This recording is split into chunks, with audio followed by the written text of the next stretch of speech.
અમદાવાદ બાપુનગરના ગરીબનગર 4 રસ્તા પાસે ગંભીર અકસ્માતની ઘટના સામે આવી છે।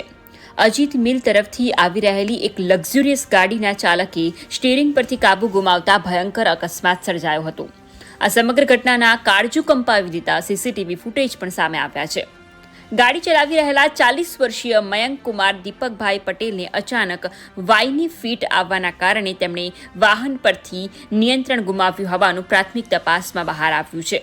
અકસ્માતમાં ગંભીર ઇજાઓ થવાના કારણે રહેનુમા ખાન પઠાણ નામની મહિલાનું ઘટના સ્થળે જ કમકમાટીભર્યું મોત નીપજ્યું હતું અને રસ્તા પરથી પસાર થતા અન્ય 6 થી 7 લોકોને અડફેટે લીધા હતા। આ અકસ્માત એટલો ભયંકર હતો કે એક રિક્ષા અને 4 ટુ વ્હીલર વાહનોનો કૂરચો બોલી ગયો હતો। અકસ્માતમાં નાની મોટી ઈજાઓ પામેલા અન્ય તમામ ઈજાગ્રસ્તોને તાત્કાલિક સારવાર અર્થે નજીકની સિવિલ હોસ્પિટલ ખાતે ખસેડવામાં આવ્યા છે। એચ ટ્રાફિક પોલીસ સ્ટેશનના હદ વિસ્તારમાં જે ગરીબનગર 4 રસ્તા છે ત્યાં અજીત મિલ તરફથી એક હેરિયર ગાડી છે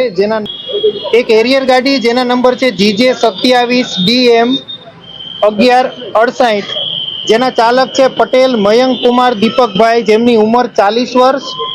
એમનું સરનામું છે શ્રદ્ધા બંગલો વિરાટનગર રોડ ઓઢવ અમદાવાદ।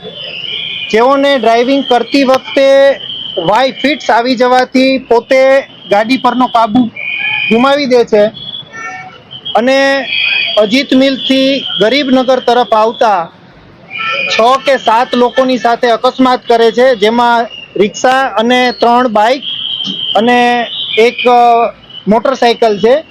બનાવમાં એક યુવતી છે જેમનું નામ છે રહેનુમા ખાન સુફિયાબ ખાન પઠાણ, જેમનું ઘટના સ્થળે ફેટલ થયેલ છે। બાકી લોકોને નાની મોટી ઈજાઓ થઈ છે, જેમને સારવાર અર્થે સિવિલ ખાતે લઈ જવામાં આવેલ છે। તદુપરાંત આગળની તમામ જે કાયદેસરની કાર્યવાહી છે તે અત્યારે ચાલુ છે। અંજલિ રાજપૂત, ABNS, અમદાવાદ।